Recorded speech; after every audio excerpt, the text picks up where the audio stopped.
Yo, sometimes you have to realize, like, yo, this is it. It's happening now. You need facts to take me out. Fairy tales won't do it. Man, you gotta time the album out better. You can't drop them the same year as me, man.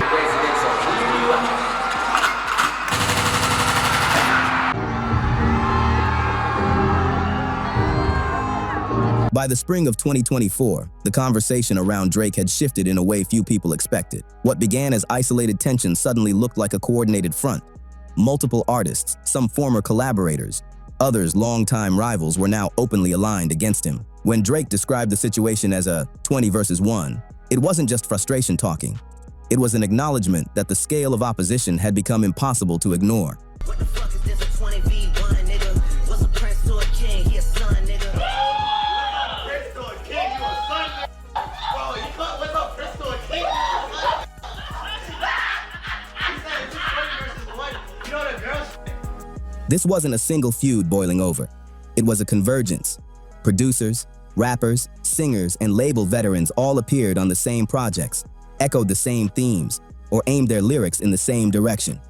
The perception formed quickly. Drake wasn't just being challenged artistically, he was being resisted culturally. What made the moment especially volatile was timing.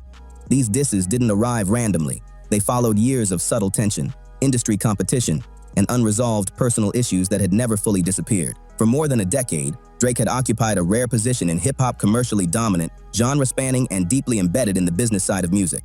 That dominance earned admiration, but it also bred resentment. As lines hardened, what looked like individual grievances began to resemble a collective statement. Albums were structured around mistrust, verses referenced loyalty and betrayal. Even artists with no direct lyrical attacks were standing on stages and track lists that sent a clear message. To understand why so many people seemed willing to move at once, it's necessary to trace how the first cracks formed. Starting with the producer, many believe lit the fuse, and the quiet moments that escalated into open warfare. Drake, his verse leaked. Why did that version not make the album? I was just in the studio with Drake one time, and he heard that one. I was letting him know that he was really just done. I was like, bro, I ain't even trying to sell you no dream, but yeah, he hit me and was just like, man, let me see anything you can add to it. So he did some stuff, but it was just wasn't no room. Hey, we put on the feathers for this type of weather. She go to the club to bust up a dub. I thought it was love, it wasn't what it was. We hit the city, she does what she does. The earliest visible spark in this conflict didn't come from a rapper. It came from a producer. Metro Boomin had worked closely with Drake for years, delivering some of the most recognizable records of Drake's career. Their relationship looked solid from the outside, built on chart success and mutual benefit. But behind the scenes, tension had already started to form. In late 2022, Metro released Heroes and Villains, one of the most anticipated producer albums of the year. Drake was notably absent. Metro later explained that Drake had heard one of the songs and wanted to jump on it. But by that point, the album was already locked. According to Metro, there was no deception, just timing. Still, in an industry where relationships are often measured by inclusion, the omission carried weight. The situation escalated quietly after Drake's collaborative album with 21 Savage, Her Loss, began outperforming Heroes and Villains during award season. When Her Loss repeatedly won Rap Album of the Year over Metro's project, Metro posted and quickly deleted a message suggesting the awards were political and meaningless to him. The damage, however, was already done. The frustration was public, even if briefly. Drake appeared to respond without naming names, criticizing tweet and deleters, and accusing unnamed figures of moving indirectly instead of standing on their words. It was subtle, but the implication was clear. Whatever mutual understanding once existed was beginning to crack.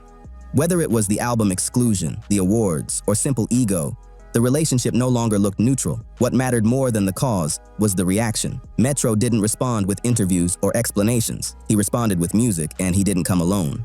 That response would pull in Future, reshape alliances, and turn private tension into something much louder. Future's involvement is what transformed a quiet producer feud into something far more serious. Unlike Metro, Future had a long public history with Drake. Their collaborations once dominated radio and streaming, and for years they were viewed as natural allies. So when Future aligned himself with Metro's opposition, it signaled that this wasn't just about business, it was personal. The exact origin of the split between Drake and Future has never been confirmed. Their last major collaboration appeared on Future's album I Never Liked You, and despite the song's success, the partnership abruptly went silent afterward. No follow-ups, no public explanation. In hip-hop, that kind of silence often says more than any statement. Speculation followed quickly. Fans floated theories involving women, contracts, and behind-the-scenes disputes. Metro shut those rumors down directly, dismissing the idea of romantic drama and urging listeners to focus on the music. What remained was a simpler explanation: loyalty. Metro and Future have one of the tightest producer-artist bonds in modern rap, built over a decade of mutual trust. When Metro drew a line, Future appeared to choose a side. That choice became explicit when Metro and Future released We Don't Trust You. The album wasn't subtle. Its title alone framed Drake as the unnamed target, and the music reinforced that framing. Lyrics emphasized betrayal, suspicion, and distance. Even when Drake wasn't mentioned directly, the message was unmistakable. Drake responded in kind. On leaked diss records, he aimed bars at Future that questioned their history and flipped familiar power dynamics, implying that he had played a central role in Future's early success. For Metro, Drake reduced the conflict to disrespect, telling him to stay in his lane and make the drums. By this point, the battle lines were clear, but Metro and Future weren't finished assembling allies. The next name to step forward carried a decade of unresolved tension and far more history than either of them. So he did a verse on a Big Sean song called Control, but it blew up so much it became Kendrick's verse. It became the Control verse, which is crazy. And in that verse, he went at everybody. He called people out by name, you know? And he said, I got love for you all, but I'm trying to murder you. I'm trying to make sure that your fans don't even love you anymore. They love me so much. I'm coming for the crown. I'm coming for everything, right? And just about everybody thought that it was actually pretty dope. It was actually like, okay, hip-hop as a sport, like hip-hop as, you know, a fun thing, a contest to see who's actually the best, because everybody calls themselves the best on every song. Eventually, someone has to be the best. You know, every rapper believes that they're the best, and they say so in their music. A lot like how one city will have several First Baptist churches. Kendrick Lamar's entry into the conflict carried a weight no one else could replicate. His history with Drake stretched back more than a decade, rooted in competition that was never fully resolved. Early on, the two artists appeared aligned. Drake brought Kendrick on tour in the early 2000s, co-signed his talent publicly, and collaborated with him at a time when Kendrick was still emerging. That balance shifted in 2013 with the release of Control. Kendrick's verse named nearly every major rapper of the era, including Drake, framing the call-out as competitive ambition rather than hostility. Most artists accepted it that way. Drake didn't. He publicly dismissed the verse, questioning Kendrick's ability to actually surpass him. What sounded like confidence also revealed irritation.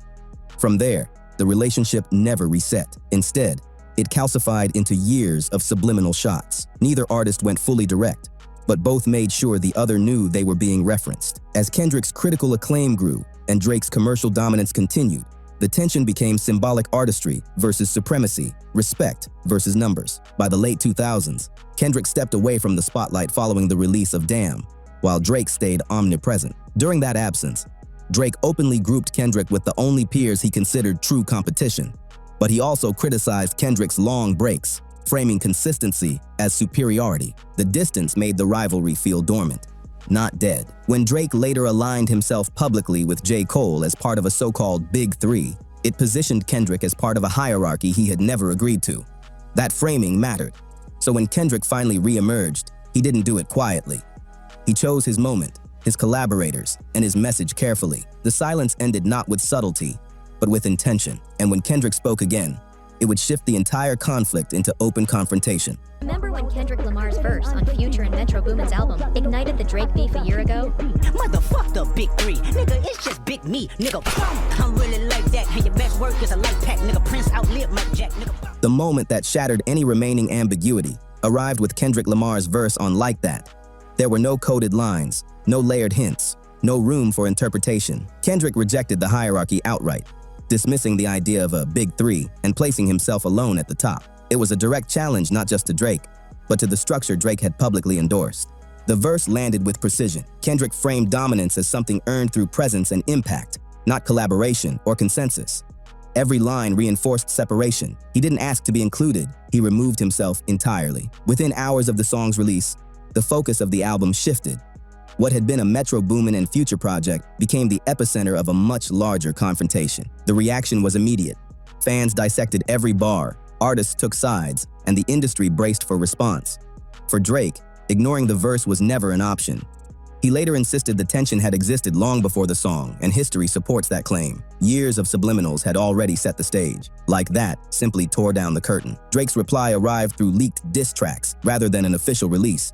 On push-ups, he aimed most of his attention at Kendrick, mocking his stature. questioning his relevance during long absences and reframing Kendrick's acclaim as selective. But Drake didn't stop there. The song also took shots at others now orbiting the conflict, turning what had been a two-man rivalry into a multi-front exchange. With one verse, Kendrick had forced clarity.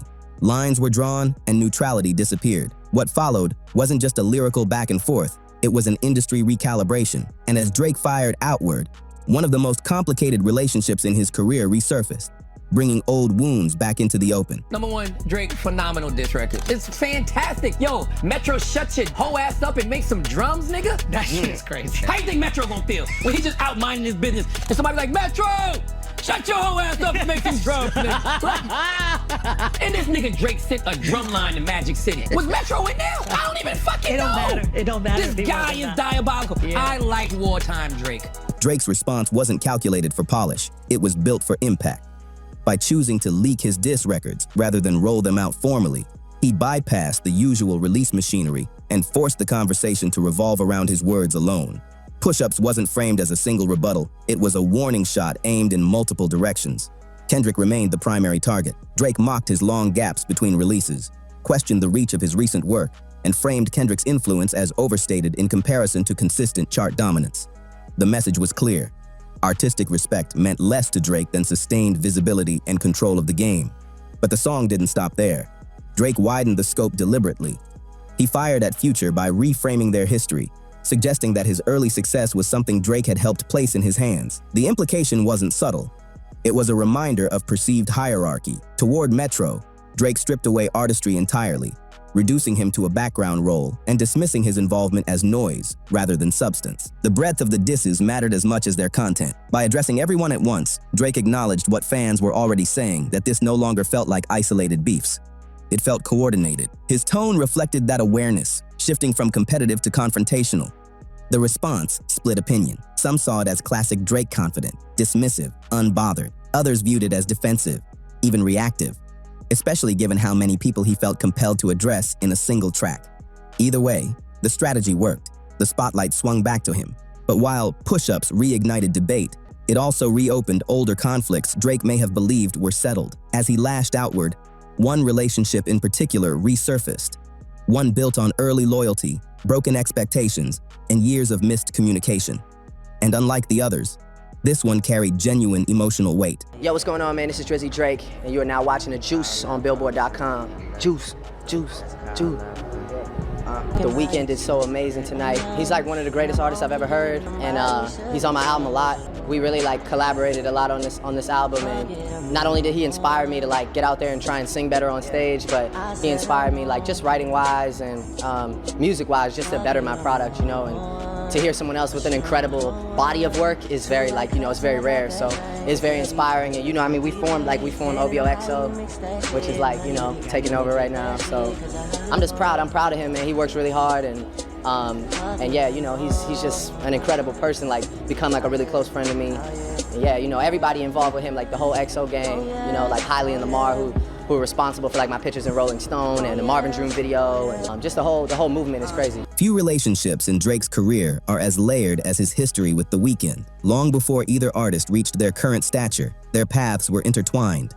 Drake discovered The Weeknd's early music around 2010 and immediately recognized its potential. By 2011, Drake was publicly supporting him, collaborating with him, and helping introduce his sound to a wider audience. Their creative overlap peaked during the making of Take Care. The Weeknd contributed vocals and writing to several tracks, and his atmospheric style helped shape the album's identity. At the time, Drake spoke openly about wanting to remain closely involved in The Weeknd's career. Behind the scenes, it was widely understood that Drake hoped to sign him under the OVO banner. That plan unraveled in 2012 when The Weeknd signed a deal with Republic Records instead. Drake's disappointment was subtle but visible. Publicly, both artists maintained that everything was fine. Privately, the dynamic had changed. The decision introduced distance, and with it, quiet tension. In the years that followed, their relationship existed in a strange middle ground. There were no direct attacks, but there were interviews that hinted at regret, especially from The Weeknd, who later admitted that giving away music intended for his own debut album was a difficult choice. Still, he acknowledged that Drake's early support played a major role in his rise. By 2017, they appeared to have repaired things, even showing up at each other's performances. But unresolved issues have a way of resurfacing. Rumors involving relationships, ownership, and credit began circulating again, and subtle lyrical shots followed on both sides. Drake would later reflect that the real loss may have been years of silence between them, years when communication broke down despite mutual success. That admission suggested something deeper than rivalry, a partnership that never fully healed. When The Weeknd eventually reappeared alongside Metro and Future, the alignment felt intentional. It wasn't just a feature, it was a statement. And for Drake, it reopened a chapter he may have hoped was finally closed. And then there it is. First you stole my flow. What in the Soulja Boy just happened there? Drizzy Dre back in this thing already. That's Soulja. That's my bar. He copied my whole flow. So I stole your. We all know Drake and Rihanna. Drake's been very public about his love for Rihanna. Hang on. She's someone I've been in love with since I was 22 years old. ASAP. Rocky's fallout with Drake followed a familiar pattern: loyalty, success, and a relationship complicated by one person neither of them could avoid. Early in Rocky's career, Drake was instrumental in giving him exposure. He brought Rocky on tour, co-signed his talent publicly, and treated him as an equal rather than a subordinate. Rocky never hid his appreciation, openly crediting Drake as the first major artist to truly put him on. For a time, the relationship held. They collaborated on records, appeared together publicly, and moved within the same creative circles. There was no obvious tension until Rihanna entered the picture. Drake's admiration for Rihanna was never subtle. Over the years, he spoke about her with a level of intensity that went beyond casual affection, culminating in a highly public declaration of love in 2016. Their relationship, whatever its exact nature, remained ambiguous, but Drake's emotional investment was clear. Rocky's connection with Rihanna developed more quietly. They had known each other for years, collaborating and touring together before their relationship became public around 2019. By 2022, they had started a family, cementing a bond that was no longer speculative. That shift appeared to hit a nerve. On For All the Dogs, Drake delivered multiple verses that fans interpreted as thinly veiled shots at both Rihanna and Rocky. The tone wasn't competitive, it was resentful. Lines questioned loyalty, diminished intimacy, and suggested unresolved bitterness. Additional bars mocked Rocky directly, reframing him as secondary and implying Drake had arrived first. Rocky largely avoided direct engagement, choosing silence over escalation. When pressed publicly, he refused to respond, letting the music speak later instead. That response eventually arrived on Metro and Future's second album, where Rocky dropped one of the clearest statements of the entire conflict. He framed Drake's actions as emotional, accused him of being stuck in the past, and dismissed the disses as insecurity over a relationship that had long moved on. The moment was decisive. This wasn't competitive rap banter. It was personal closure delivered publicly. With Rocky now openly aligned against him, Drake wasn't just facing rivals. He was confronting former friends who believed he'd crossed lines that couldn't be uncrossed. Rick Ross drops music video for his Drake diss, Champagne Moments. So on Tuesday, he dropped the video. He also uploaded this picture to his Instagram with a caption that says, "When you see me, you check me." The video also has 3.1 million views on his YouTube channel if you want to watch it. Comment yes or no if you think Rick Ross is better than Drake. And don't forget to follow me for all the hot news. Rick Ross entering the conflict caught many people off guard. Unlike most of the artists now opposing Drake, Ross had maintained a largely positive relationship with him for over a decade. They collaborated frequently, celebrated each other publicly, and even floated the idea of a joint album as recently as the early 2000s. There was no obvious buildup suggesting a major fracture. Their history included one brief strain during Drake's feud with Meek Mill, who was signed to Ross at the time. Ross sided with his artist, as expected, but once Drake and Meek reconciled, the tension disappeared. By 2017, Ross and Drake were working together again. And in interviews well into 2023, Ross spoke about Drake with admiration, describing their relationship as close. That made the sudden shift harder to ignore. In early 2024, Ross quietly unfollowed Drake on social media. Not long after, Ross appeared on a project that was openly hostile toward Drake, even if his verse didn't directly address him. The move alone suggested alignment, and Drake noticed. The situation escalated when Drake invited Ross's recently separated ex-girlfriend to one of his shows, an invitation she publicly shared. The message felt deliberate. Soon after, Drake's diss track surfaced with pointed bars aimed at Ross, mocking his age, questioning his chart success, and implying that Ross's biggest records existed because of Drake's involvement. Ross responded immediately, and unlike some others, he didn't keep it brief. He released a full-length diss record that went straight at Drake's credibility. Ross accused him of relying on ghostwriters, avoiding real confrontation throughout his life, and borrowing his sound from mentors rather than building it himself. He also mocked Drake's public image, portraying him as artificial and overly manufactured. The exchange turned especially ugly when Ross made personal accusations that dragged Drake's family into the conversation. Drake responded not with another record, but with messages and public mockery, signaling that he didn't view Ross as a serious lyrical threat. Ross later claimed the original trigger wasn't music at all. According to him, Drake had sent legal pressure toward a close associate, disrupting a potential release. That allegation reframed the conflict as business rather than ego, and it explained why a formerly loyal ally was now fully hostile. By this point, the pattern was undeniable. This wasn't coincidence, it was accumulation. What it is, but I did do this Like That remix though. I think that's what you was wanting to lead into and shit. Let me see. You got the Like That remix? I don't believe Gay jumped on the Like That remix. You know we had to get the hooligans up here. We gonna take this pussy nigga out. Yo, Dot, I got you. Oh my God! You hearing it first on the download. Just a boy respectfully gay, nigga. Oh my God, it's up. Can't stop, won't stop. I just fucked your bitch in a Sean John tank top. Run that shit. Hold up.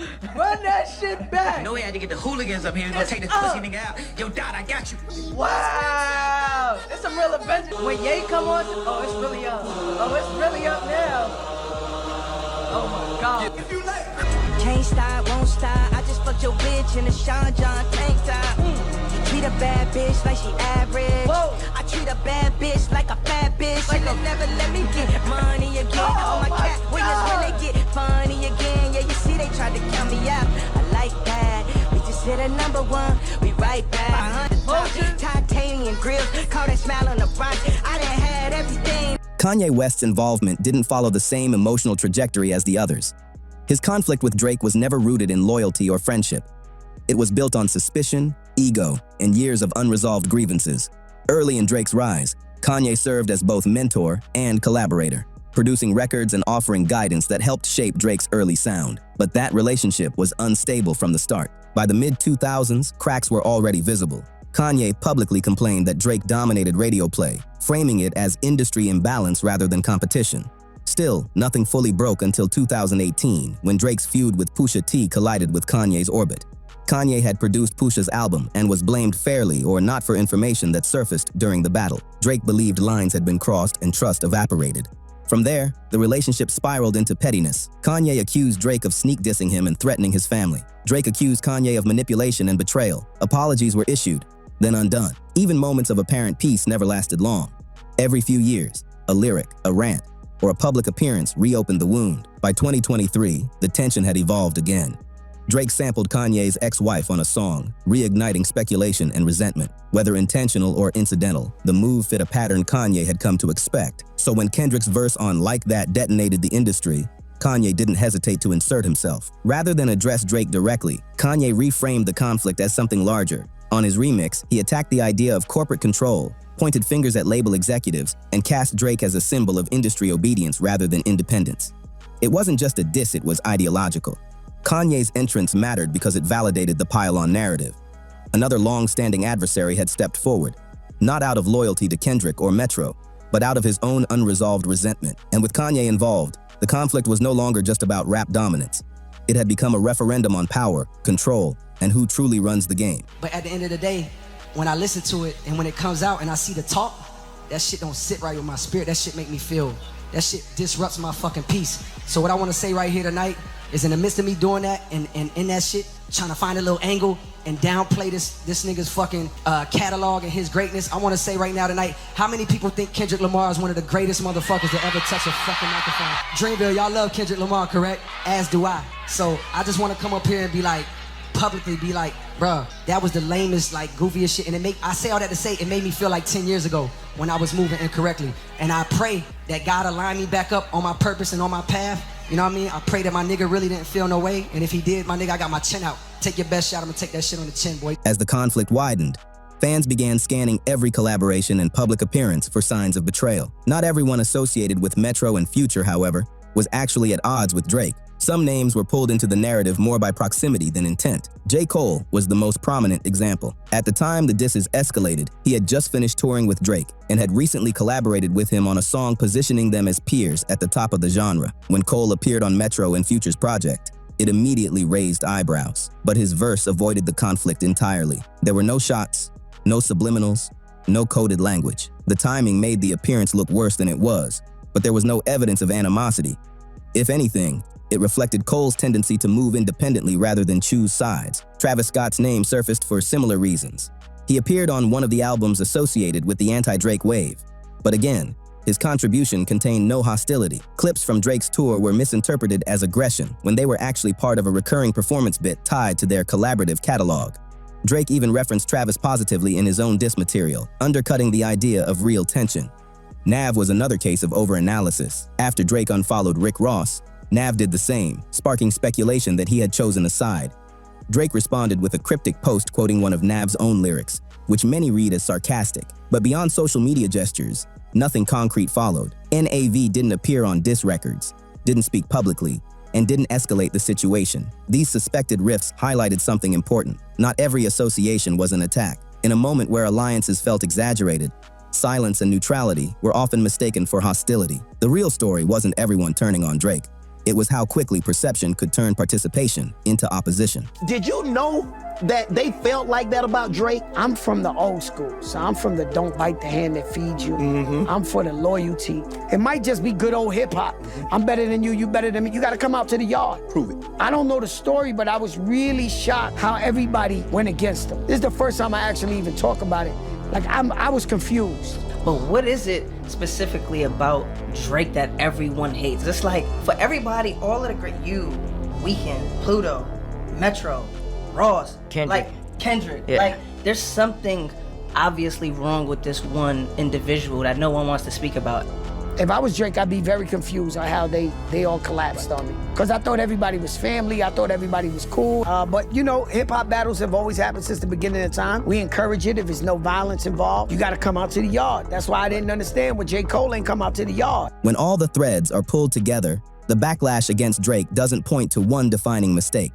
It points to accumulation. Years of dominance placed him in a position few artists ever reach, untouchable commercially, unavoidable culturally, and deeply embedded in the business side of the industry. That position brought power, but it also created distance. For some, the issue was loyalty.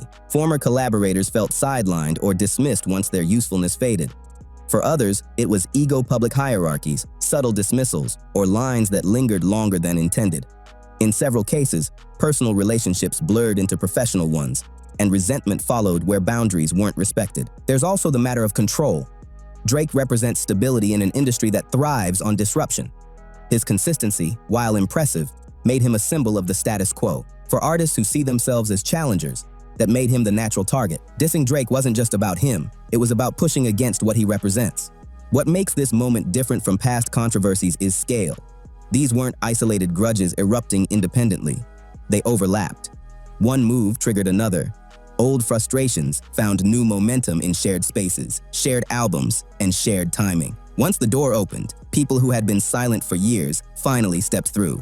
Whether the conflict reshapes Drake's career or simply reinforces his resilience remains to be seen. He survived public feuds before, often emerging commercially untouched. But this wave feels less like rivalry and more like reckoning, a rare moment when dominance invites collective resistance. In the end, the question isn't why so many artists spoke up at once, it's why it took this long. So with all of these histories, alliances, and grudges colliding at once, do you think this was an overdue reckoning for Drake, or just the industry capitalizing on a rare moment of vulnerability? Drop your take in the comments, and if you want an even deeper story about how other major public figures reached this same breaking point, click the video next to this one.